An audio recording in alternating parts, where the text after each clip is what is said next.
Hey everyone, welcome back to Guide Through Grief. I'm your guide, your host, Tom Van Ness. Episode 2, we're talking a little bit about my grief journey, and we're here with a friend and our co-host, Bob Woolsey. So, Tom, we left it.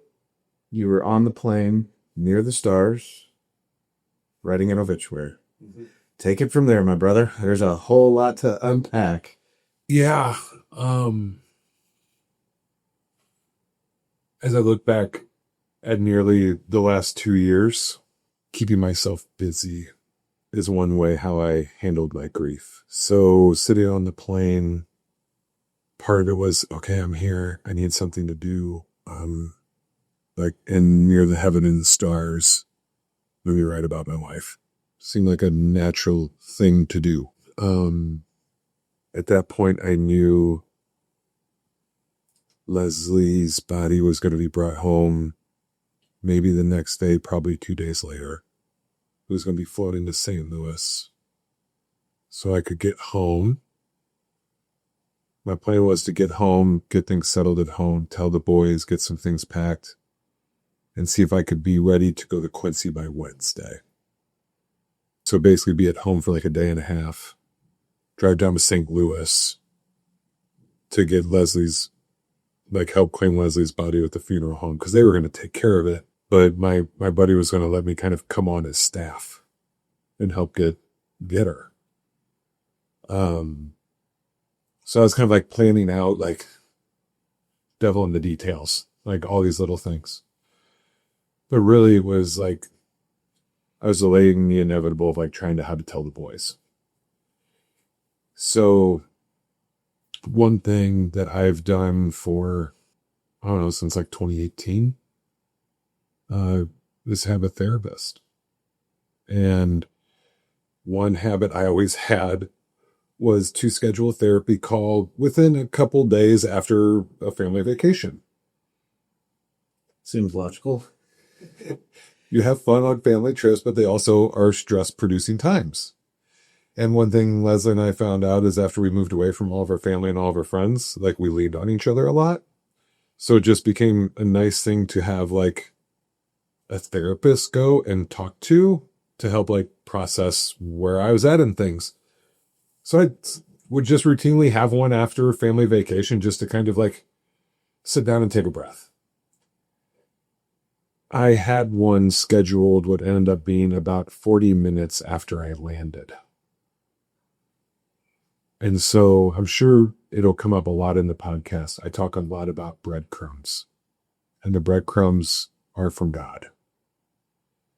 And those breadcrumbs were kind of people, scenarios, events that made me feel like I was on the right path. That for me, God was indicating, hey, here's a little nugget, here's a little breadcrumb, keep going. You're doing what you should do. You're doing a good job. That's what those things were like. So this kind of felt like another big breadcrumb in the last week. I'd seen a couple, felt a couple. And so my dad, my mom, and my stepmom all met me at the airport here in Peoria. I didn't know they were meeting me here. I had called a friend to come pick me up. I thought all the parents were at the house with the kids. So then my friend was also out at the airport. I felt bad. He came all the way out there, took off work, that he gave me a ride from like the terminal to my parents' car. And I saw him and I hugged him, and he was one of the families that I was coordinating with here to help with the boys. He's such an awesome dude. But then I got in the car with my dad. He followed us because my dad left me in the parking lot at Starbucks right down the street from my house here, where I got in his car and did a virtual therapy call with my therapist. My buddy picked up my dad and brought him home. And so for the next hour, my therapist and I planned how to tell my kids that their mother died. And then we took a little bit of time to talk about, like, are you okay, Tom? But like we'd scheduled a couple other calls on that, so I was going to be able to process my time, my feelings, where I was at. But so we sat there, and I think the best piece of advice I got was not to be cute with the message, not to be, cute's not the right word. Don't try to over-explain it. They're young. They're kids. Rip the Band-Aid. And then it's just love them. Love them. Support them. And it was during that 56-minute therapy call, I realized that everything I had gone through the past week was nothing compared to what I was just about to do. And for anyone that's a parent,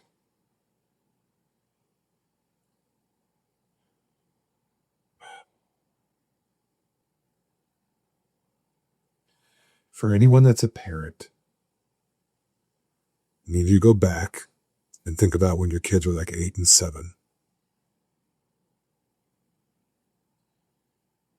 And then ask them to go back to the bedroom where the parents slept, where they came in every morning to tell you good morning, where they climb into bed to lay with you for a minute. And have them sit on the bed. And I closed the door. I sat on the bed. I looked at them and said, boys, you know your mom was sick. She didn't make it and she died. And they didn't know what to do. Sterling just collapsed and started crying. Cameron just looked at his brother and followed suit because he didn't know what to do.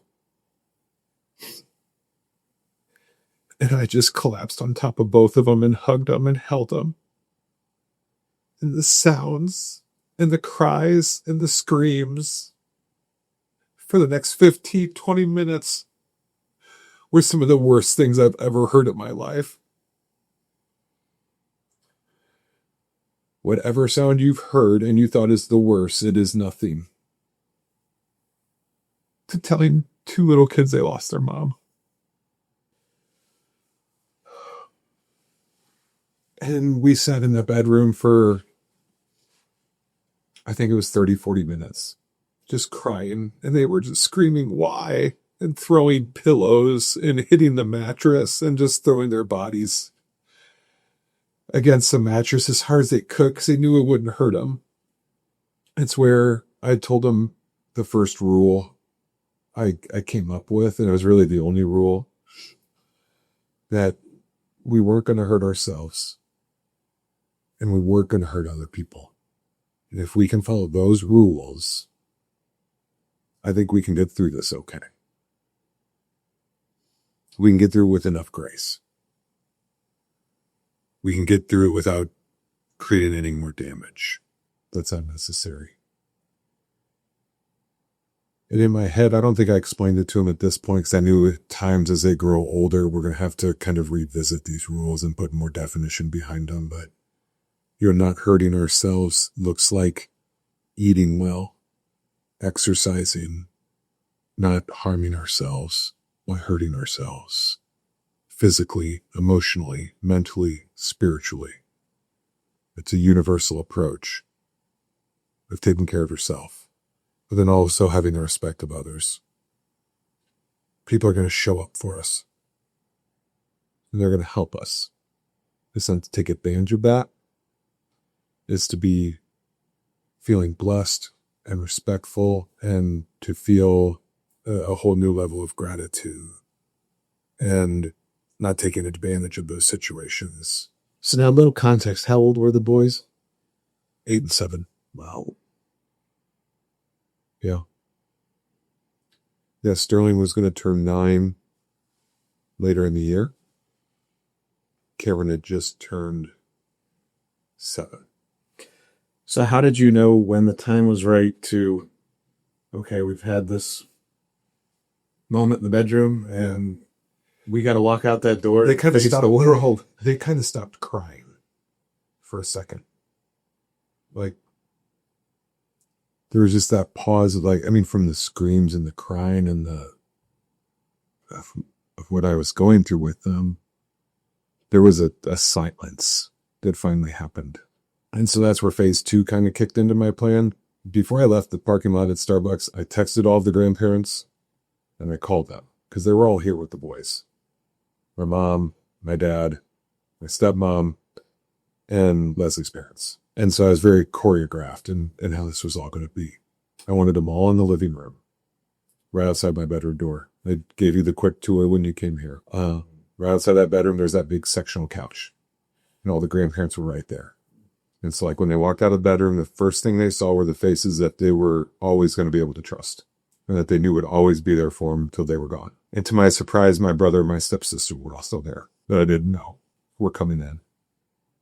So they were there. And they went straight to Lesley's parents and just gripped on tight. There was just so much crying again.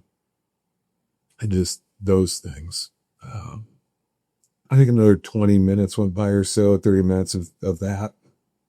So it's coming up to be like noon, 12:31, like somewhere in there. I have some sandwiches because I was like, boys, we need to eat. I'm not hungry. I know, but we got to try to eat something, So we have some lunch. And during that time, I'm texting the families that I was coordinating with to help me with the boys.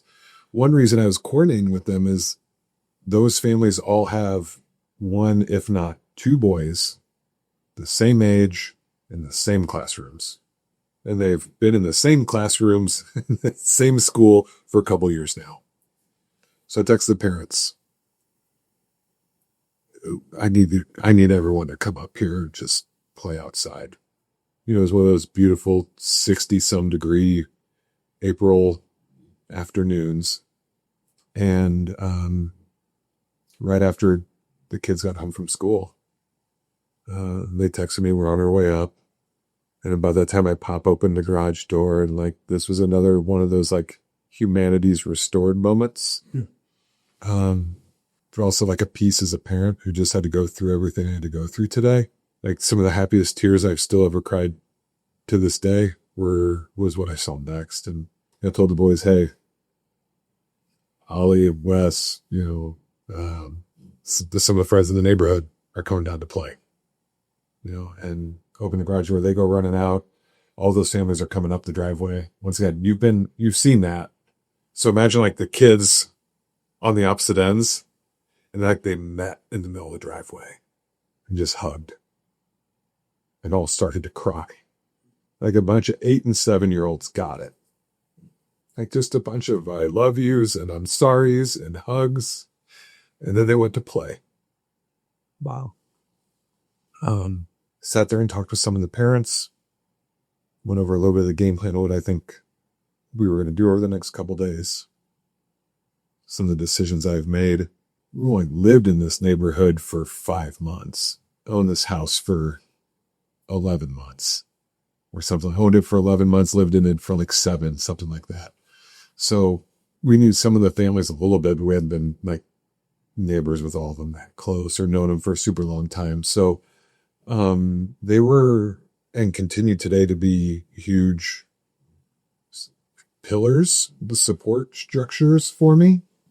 Our neighbor's family is 2.5 hours away. I don't have any friend of mine longer than 5 years. I've known for longer than 5 years. Any family member is 2.5+ hours away.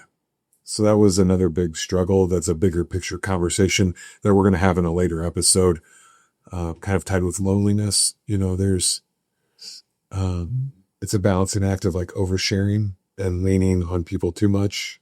But then if you don't share something or have some people to talk to, you hold way more than you should. And then that starts to build up and you take it out on your family, your kids, coworkers, people around you that might be helping, whatever. That's going to spill over. It's going to hurt. So that's another thing we hope to cover and help people understand in this. So you, first day back, told the boys, everybody's playing. The reality is, you've got a funeral plan. 2.5 hours away. Reality is becoming very evident very quickly, and your shoulders are broad, but you got to shoulder a lot. Big load. Yeah, you got to start thinking about, okay, where am I going to bury her? In Morton? In Quincy? Or where she's from? Where are her parents going to get buried? Should I get her buried, like, where her parents are going to get buried? Am I going to get her buried, like, in my mom's family plot in Quincy? Am I going to look for my own family plot? Not something that most people our age or No, remotely think. No, not at 40, 41 years old. Yeah.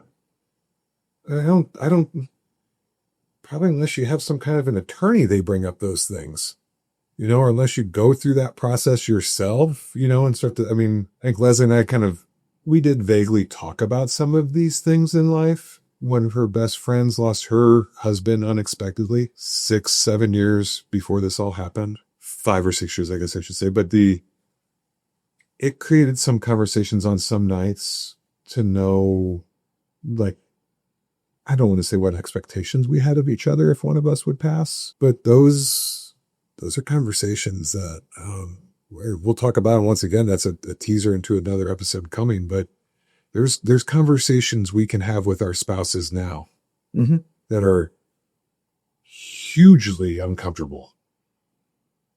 Really uncomfortable. But I can tell you, I will even look in the camera. Like, I'm pretty sure I hope it's squared up on me well.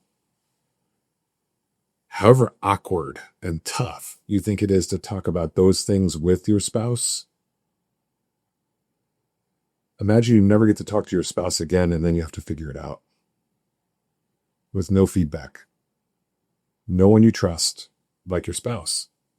That has been one of the hardest things for me to gain confidence on, was making a decision. So what'd you decide? We had always talked about getting buried in the plot on my mom's side of the family that they had. Beautiful cemetery, beautiful view, a lot of family history there. So that's what we decided. So back in Quincy. So in the 24 hours since, like, getting on the plane and flying home, I decided where Lesley was going to get buried, where, like, at what church we were going to do the funeral service, where she was going to be buried. That was all information I needed for the obit. Like, the obit actually kind of gave me a roadmap of what I needed to plan. And I don't know, we were talking a little bit about it before the recording of this. Obits are becoming a little bit of a not happening thing. Mm-hmm. Elusive. Yes, elusive. They kind of disappeared with newspapers traveling. Mm-hmm. Okay. I am a big fan of newspapers. I think they are the producers of history. They help us see what has happened in the past that can help us figure out the future. And two things that I loved in newspapers growing up reading were obituaries and the wedding announcements. Like, the writing. Like, people took time. Mm-hmm. And so I needed to know where the funeral was going to be, where she was going to be buried. So I had to figure out those so I could finish the obit. And then I got to, like, the last paragraph of the obit. I was like, well, man, I'm not going to let Lesley's name and her story end. Memorial checks can be written to the church with the memo, Lesley Van Ness. Like, that wasn't enough. Just wasn't. Like, she was too important. She was too special. And I was way too special to just let the obit end with a memorial check, send it to the church or through your home. So I need to do something more. So I think it was Wednesday, I started getting on the phone with financial advisors and other people, like, how can I set up an endowment?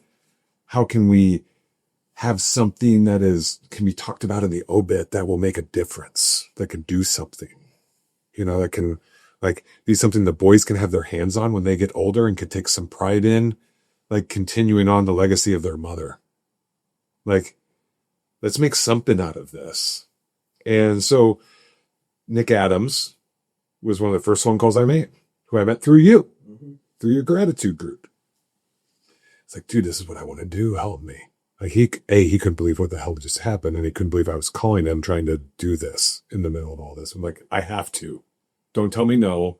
We're going to get it done. Yes, we're going to get it done. And I need it done. Like the deadline to have it in the paper is like Thursday at 6. So we have about 26 hours to get this figured out.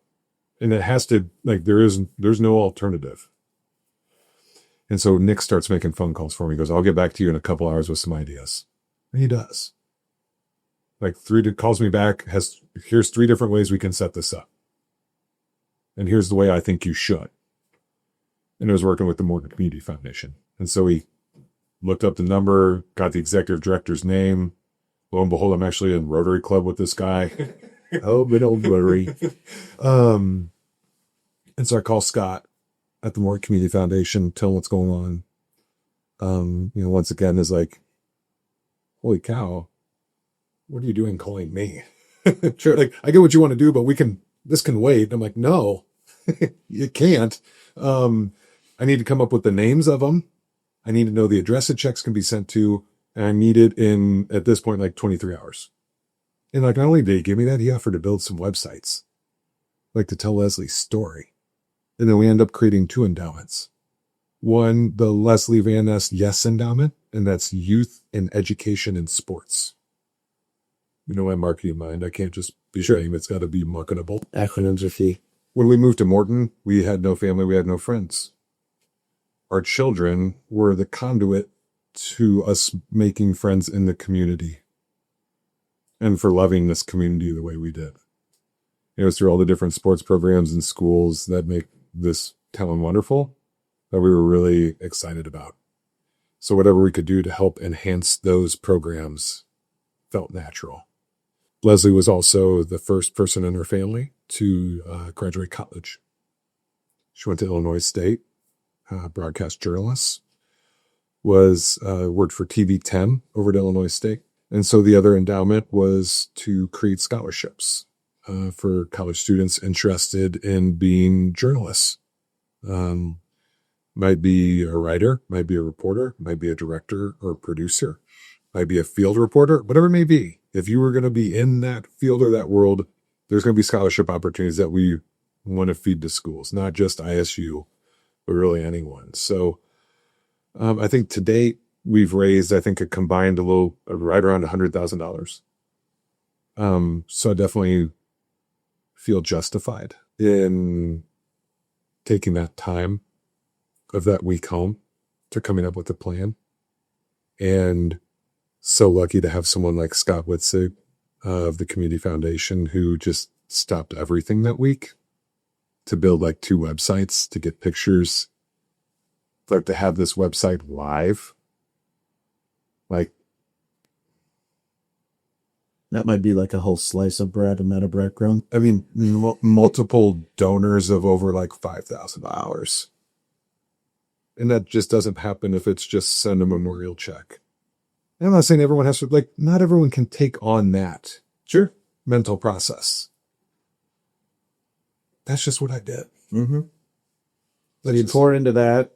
The funeral visitation, when was that? And how did you orchestrate getting the boys and Ava to Quincy? And yeah, so I man, there's so many little stories here in that week. I then realized that myself and the boys didn't have like suits,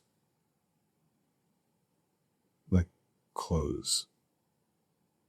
Like I had a bunch of hand-me-down suits.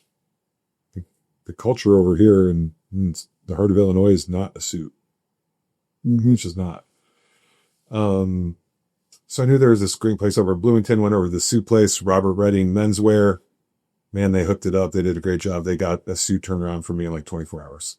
Like handmade ones, tailored. They hooked it up. They did a great job. They didn't have anything in the boys' size. But his manager worked formerly like at the Men's Warehouse or something right up the street from them. Took the boys up there and called ahead of time to Men's Warehouse. They let wherever we rented it from. They let him come in and basically fit the boys and do the rental for them, so it didn't bother any of their staff. So he just took all the sizes of the boys, and we were walking out with suits, shoes, everything they needed. I had mine, so we had that part handled. The boys were going to go back Thursday. I was going to go back Friday. I had decided to kind of waive the feasibility of going down to St. Louis and getting Lesley off the plane. That was one of the first big things I just had to say. Let go of it. Yeah. So the boys went back Thursday. I think I came back Friday. Every guy, I think that was in my wedding party, flew back, like for days. Like they either beat me back to Quincy or got back like about that same day on Friday. They all got a big rental house in Quincy, and that was kind of, for my friends and younger people, like that was Home base. Yeah, that was a home base, so I didn't have to worry about them. Like, it was just great that I just knew they were all there. Everyone was pushing me to hurry up and get back to Quincy, and I had to kind of keep fighting that because I haven't been at this house for a week because we were on vacation. So now trying to get those clothes unpacked, get new clothes packed, and like trying to balance the home management, parenting. It was just being thrown right back, not right back, it was just being thrown into it. Grandparents had to start leaving because like my dad and stepmom had to go all the way back to Columbia, Missouri to get their stuff so they could get back to Quincy. My youngest sibling was flying up and getting in town on Friday. So Friday was like the big day we all got back. Funeral was going to be Monday. I was either going to set it up as Friday, which was too soon, or Monday. I didn't want to do any other day because I wanted to give everyone a chance that wanted to use the weekend to capitalize on that. Sure. The thing that was happening in the background from Wednesday to Friday, Wednesday to Saturday, was the funeral home trying and waiting to see the condition of Lesley's body. Because I was really trying to look at doing an open casket to see if maybe the boys would have a chance, or hey, friends, whatever it may be. Sunday they did, they were done. So I got back to Quincy on Friday. Before I left here, I had to find clothes for Lesley for the funeral, for her to wear. And I didn't realize that's why I sent all the grandparents home. So I had to do it myself. It was like Thursday night here by myself. Probably not something you've done before in your marriage of deciding what she wore. She never even asked me my opinion. Yeah. Like if she did, I knew at that point it was to say, look, you look beautiful. She wasn't asking my opinion for my opinion. She was wanting, confirmation. She looked great. She did. She had jealous. Yeah. I mean, she was an on-air news anchor for 11 years of 5, 6, and 10 o'clock evening news. She was a news reporter, and she coached kids later in her career in a recruitment of how to dress and what not to wear. And so there was a little pressure. Tons. I brought back a lot because I just didn't know the condition and like the swollen nature. She was really swollen. It's like what clothes would even fit. So that was like the first biggest piece of pressure. I think I remember like, how am I going to be judged? Yeah, it was weird. Yeah. Like when it's the last thing anybody would think of. Right. But in your mind, it was the fear of we have the family. Yeah, we have to put our best presentation forward for the last viewing. Yeah, I was worried about like her cousin of like, what was Tom thinking to put her in this? Like that's what I was worried about. Wow. And no one said anything. So Tom, she looked great. Yeah. But it ended up not being the case. Yeah. Because she wasn't. I got to go down Sunday, and she looked so much better than what she looked like in the hospital. That's good. But it was not where I was going to be having an open casket. Nothing against the funeral home. Just wasn't going to work. Mm-hmm. Did you let your boys see her? No. Second time I had to tackle that. I just couldn't. Mm-hmm. And I made the decision after I did have a private visitation. I don't know what you call it. Mm-hmm. It wasn't a visitation, like Private viewing. Yeah. It feels weird to say it, but yeah, it was a final goodbye. Mm-hmm. Private goodbye. Some of her best friends and her family came by Sunday afternoon. And I let them go in by themselves, like all their group of friends went in at one time and the individual families went in. And I'd let them go in for a couple minutes and I would go in after that and kind of say hi to them and hug. And I did that for about an hour. That was enough. Mm-hmm. I didn't have to turn anyone away, but it was enough. It's a lot. I did not do a visitation. Our family's never big into visitations.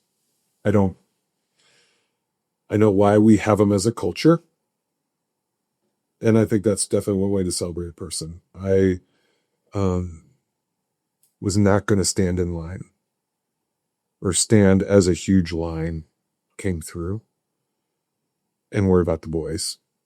And also, that's not the way I wanted to celebrate Lesley.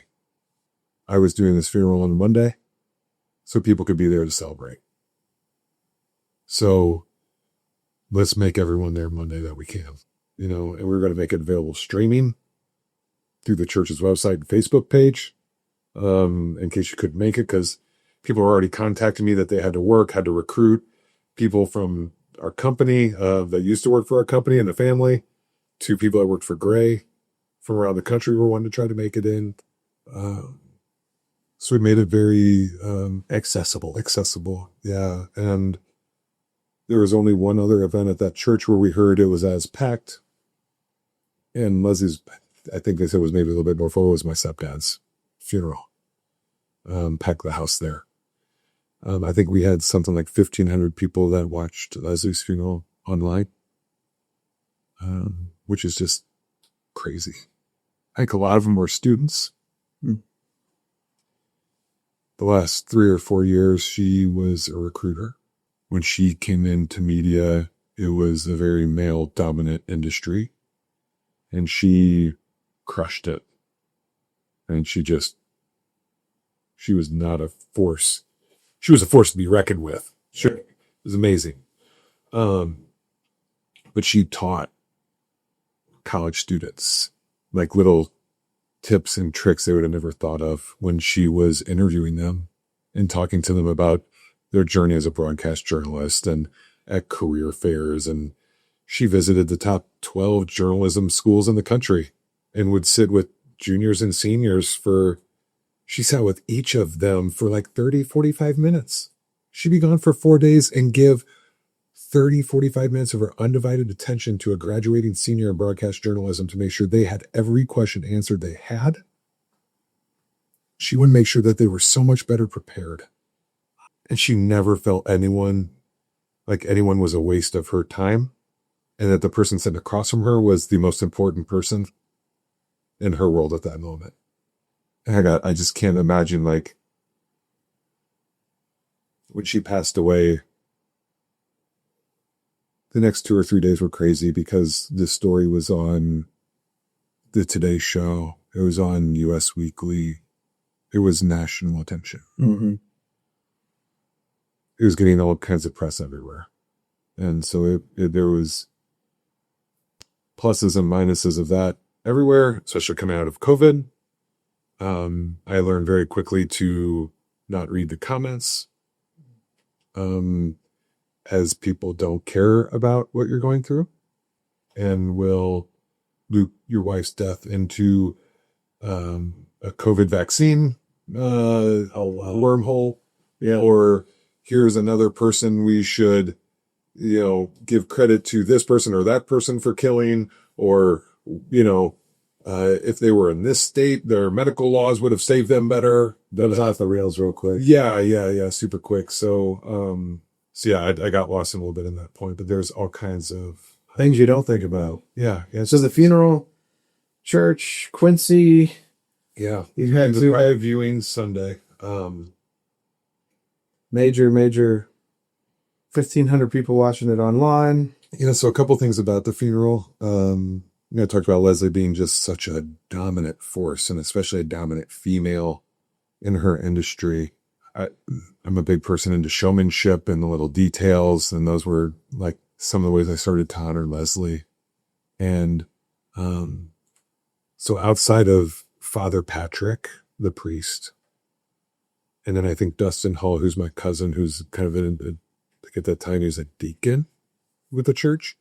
Those were the only two men involved with the funeral. I had an all-female funeral. All the pallbearers were female. The readers were female. The ushers were female. There wasn't one thing a man could do that funeral that her or one of her friends could do. Something I would never think of, but you're good at the details. Yeah, it was awesome. Like see her friends like just stand tall and proud. Lesley gave those women power. Yeah. Because of how she was. Why we were sitting here, so that led in one thing I did Sunday night was the bar and restaurant my stepfather started in Quincy. I invited all of those women and then some of the friends that came in from out of town to that bar in the back room for like a little wake. You know, just almost like a rehearsal dinner. You know, it's like you guys all came in. I'm not going to be able to talk to you that much tomorrow, I'm sure. So, man, let me have a chance to see you here. And for all the women that were in the funeral, I asked them to come about a half hour before. And Lesley had so much costume jewelry, like from her time of being on air and like just her time of going out and all of that. I brought all of it down there.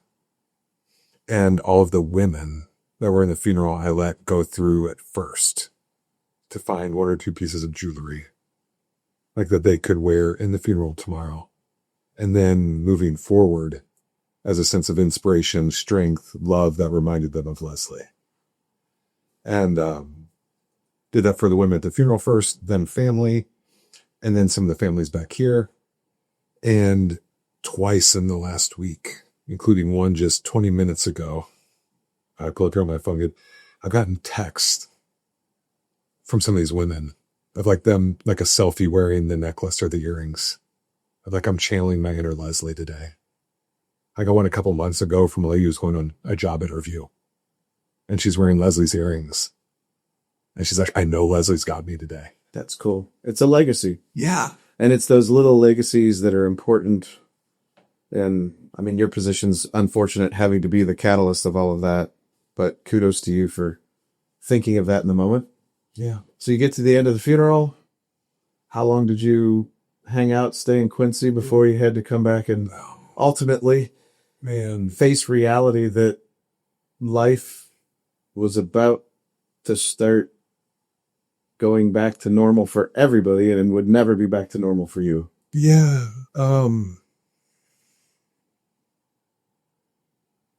I still to this day am not a fan of the saying the new normal.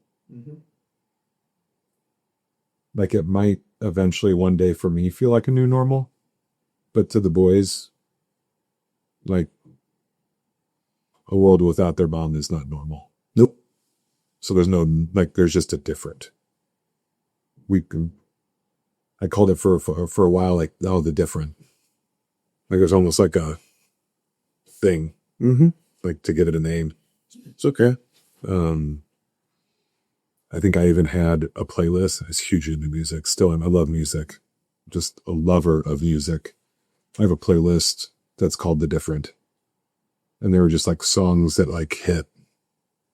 And like, oh, this is the next chapter. This is the next thing. This is that feeling. So like it just, but it took no time. None at all. Like funeral was Monday.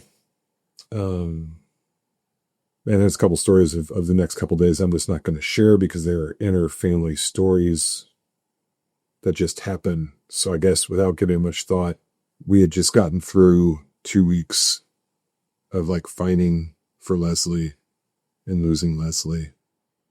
And everyone's on their wits' end. And people aren't thinking much of anything but themselves or the boys. And this is a moment like we're being at my friend's house with their daughter kicked in because there were things said and directed towards me that were hurtful on choices I was making in the moment. But I had to understand like their position if they just lost fill in the blank. Yeah, and everybody's going through Friend, their own grief journey. daughter-in-law, whatever. Yeah, and you're the central figure that can be questioned. Yeah, it's a hard position to be in. Yeah, I don't know if I say there's an analogy to it. There's a firing squad standing there, and they're about to shoot whatever that grief is of that person. Yeah. The only problem is I am the wall behind that object for everyone. So no matter what person comes and parades their grief in front of the wall for the firing squad, not every bullet hits. Hoping you had a counseling session scheduled soon thereafter. Yeah. I was twice a week, I think, for probably first 6 months.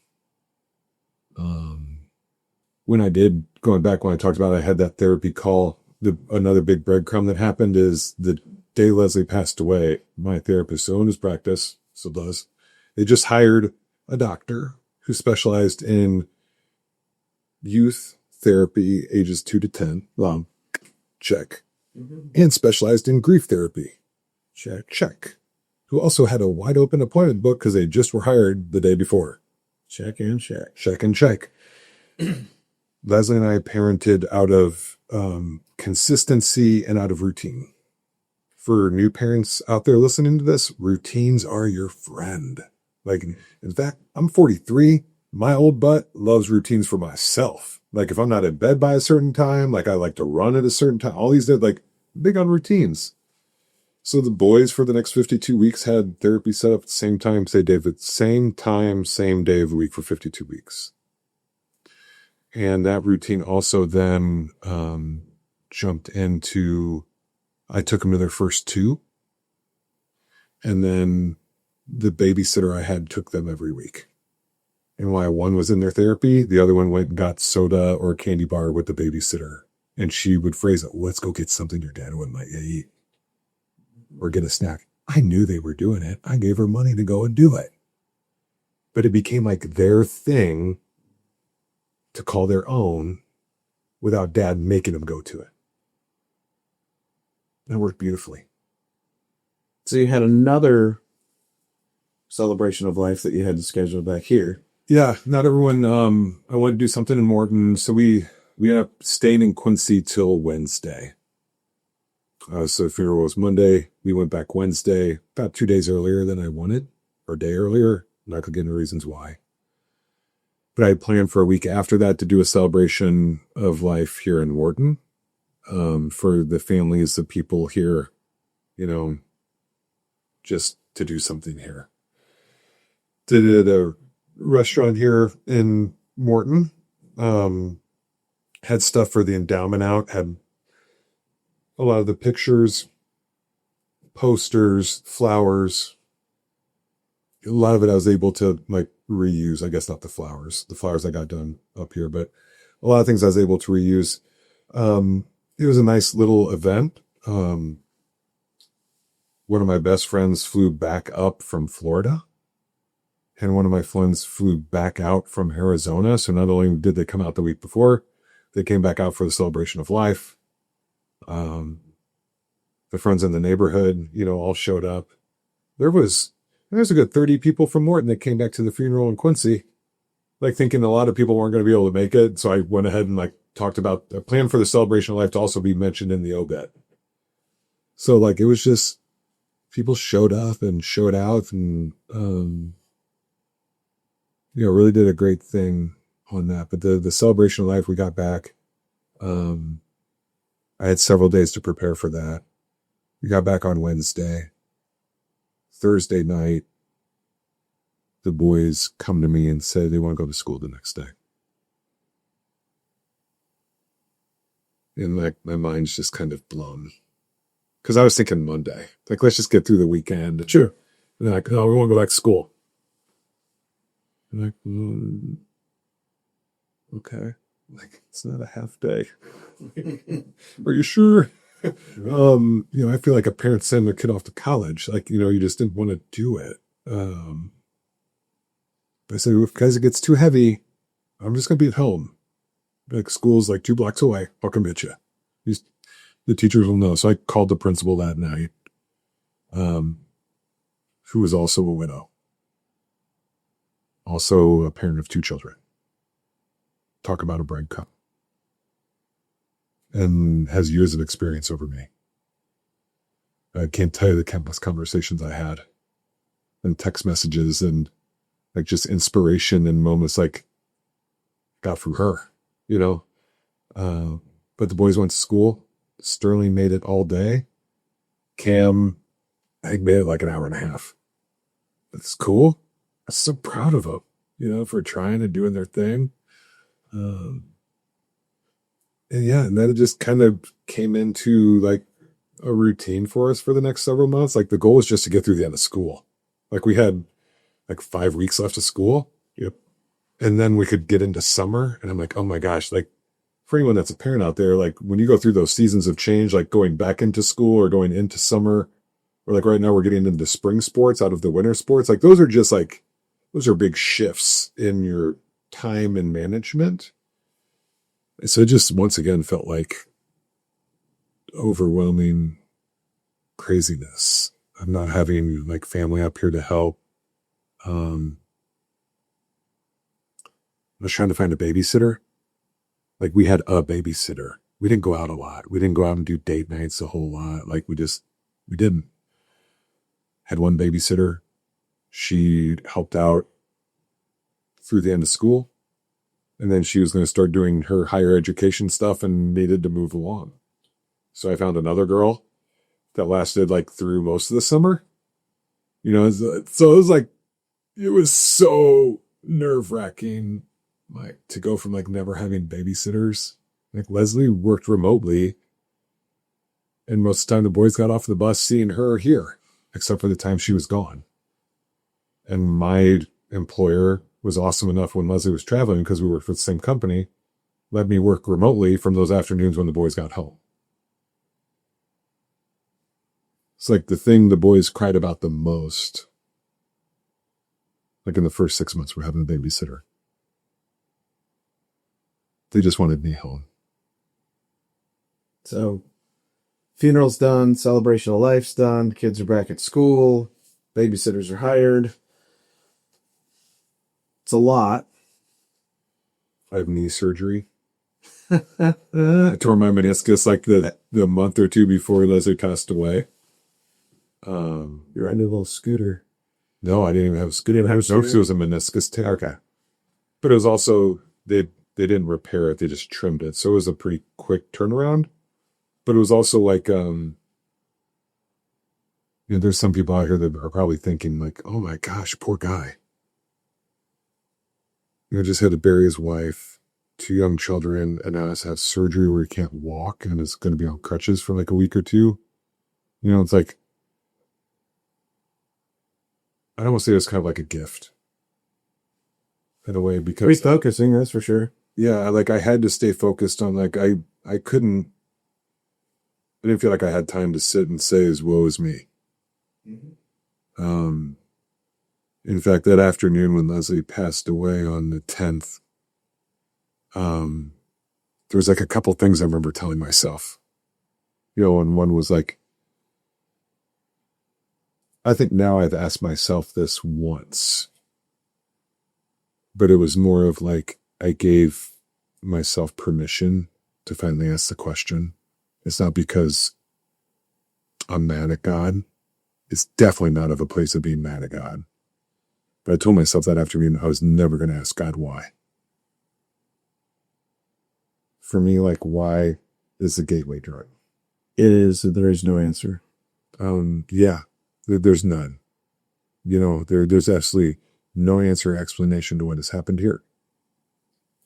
I can ask the medical reasons of why, so I can have an explanation for the boys when they're old enough. And I've done that, and I've got those answers. But to sit around and like be pissed at God, like that's why would I sit here and be pissed at God? Because it could be a lot worse. I could. Other people have it a lot worse. I know that people have gone through a lot more worse. Sitting where I'm sitting, it's a pretty big load you carried, and you've taken us on quite a journey. What are nuggets, tidbits, kind of the 2 to 3 big takeaways from, where you've been, where you're at, post funeral celebrational life, getting into the different, as you call it? I love the 2 rules or whatever you call them. What were those again? Don't hurt yourself and don't hurt other people. We can all take something from that. And yeah, I mean, the other one we said in the room that day was there's no stronger 3 than we. Not like the boys would remember that or even know, but like the triangle is one of the strongest structural figures out there that can't be collapsed or broken. And so like, oh, hey, there's 3 of us. Triangle. If we are there for each other, there's going to be nothing stronger, I don't know. I don't, on this part of the story, I don't know if I just trusted family. I trusted my gut, but I was big in, I trust my gut. I don't know where other people, I've never had conversations with people like, do you listen to your gut? Like your conscious, whatever it is. Like, I don't know how you listen to yours or if you listen to yours or if you're like, Tom, what are you talking about? Like I know when something feels right, wrong, or if things play the right way, I feel pretty good about this. I think what I've taken away from just through this whole process is you're decisive, you trust your gut, and you give yourself grace that no matter what decision I make, I have to make a decision right now, and we're going to move on, and we're not going to cry over spilled milk. We're not going to go back and question it because there's nothing that can be gained from it. And I think when you shared the example of, kind of being that wall in front of the firing squad, you're going to get questioned through this, but you didn't allow that to paralyze you. And I think so many people going through grief are not decisive, lean on so many different things, and then at the end of the day, maybe wish that they would have just made the decisions themselves. And so you definitely had a great network, a great family, great medical treatment, great company you worked for.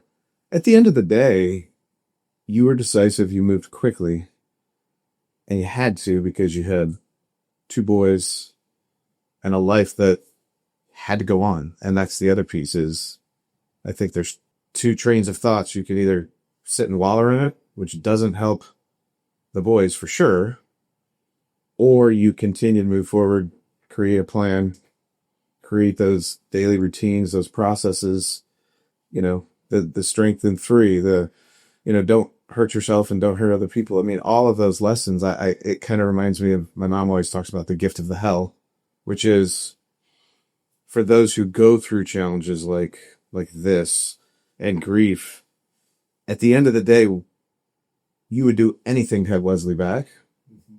I also believe that 5 to 10 years down the road, 15 years down the road, when your boys are successful in their careers, you will know that you are modeling through it, and the challenges that you went through together is going to help them change the world in a way that it never would have had this not happened.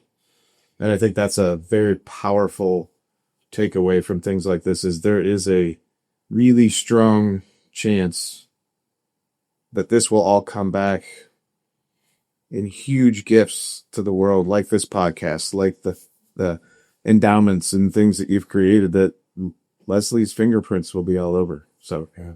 Kudos to you and the decisions you made, and kudos to you and continuing to move forward. And I'm excited to see when it kind of all comes, I'm not going to say crashing down, but the reality of Tom's got to start doing for Tom. And I know you'll talk about that in future episodes, because we all get to a point where we have to deal with the yuck, and that's the future. So yeah, and and it came to me while you were talking there, and I think you said it all very, very well. because I think looking back, that's all very fair. As we will come to find out in other episodes, I think as the healing journey starts, there's a fight or flight mode. Mm-hmm. And I was definitely in fight mode. Because it was just stick with your gut and go, go, go. Get through this. You're there for your boys, whatever it may be. But I definitely whiffed on some decisions. And I definitely missed one in particular that I still beat myself up on almost daily. And we didn't have it documented. I remembered it about after 6 months after Lesley passed away that she wanted to be cremated and didn't want to be buried. And she's not cremated. And she's buried. And I kick myself in the butt hard multiple times a week, if not daily, for not remembering that. So unnecessary. It is, and I always go back to I remember we were big skiers growing up, and there's a run Northwoods that my dad loved in Vail. And he said, if I ever die, which I'm going to die, I want to be cremated, put in a ski boot, and set down. And, of course, I mean, when I was 16, he took his life. In the midst of all of that, the last thing I thought of was cremating him, putting him in a ski boot, and sending him down a hill in Colorado, even though there was probably snow on the ground. So to give yourself grace to remember 99.9% of everything and to have forgotten that, I think you're okay. Yeah, it's moments like that where you said, Tom, you're good at giving yourself grace. That's been a struggle. Like my therapist reminds me weekly, Tom, you're a little hard on yourself here, buddy. And I think that's okay. You know, I know that and I'm trying to get better at that. Yeah,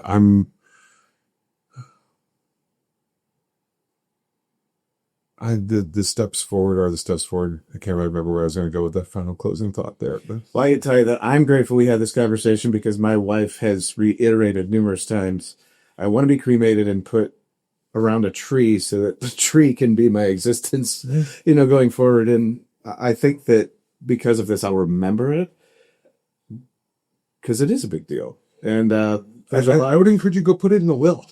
That's a good idea. Go put it in and that's document it. I have an episode, I think it's in season 2 that we'll be doing. It won't be with you around, but it's kind of talking about setting up those living wills and doing some of those documentations at a younger age. They are not set in stone when you do them the first time. You can make amendments to them. You can update them. There's a lot of things you can do to them. So it's good to have those conversations, and it's even better to put them in writing and give them to your attorney. If you don't have an attorney, write them down and put them in your fireproof safe that's, underneath your dresser or in your closet or wherever you keep it. Because it is the script that can be written while your loved one is alive. Yeah. And once they're gone, that script is no longer, you're just functioning in a mode that you're in shock. I think you're protected slightly from the heavy lifting, the heavy burden. At the same time, your mind's not fully capturing everything, and if it is written down. So that's a really good point. Anything else before we wrap it up? No. Thank you again for being here and helping so far in these first few episodes, and being a part of this journey and helping our listeners find some definition to their grief journey, or maybe someone that's close to them, because there's definitely listeners out there that are going through grief right now, but maybe their spouse or their child or their cousin or their best friend is going through. And those are all going to be episodes we talk about in upcoming topics and talk about. So with all of that, let's wrap this up, and I just want to thank everyone again for being here today. We're going to have all kinds of opportunities that I'll talk about where you can post questions and share parts of your stories on our social media pages and email. We look forward to you for our next conversation, continuing to talk about my grief journey and how I got here today. So until that time comes and you can log on again, I look forward to sitting with you, sharing my journey, and going from there. I'm your guide and your host, Tom Van Ness, Bob Woolsey.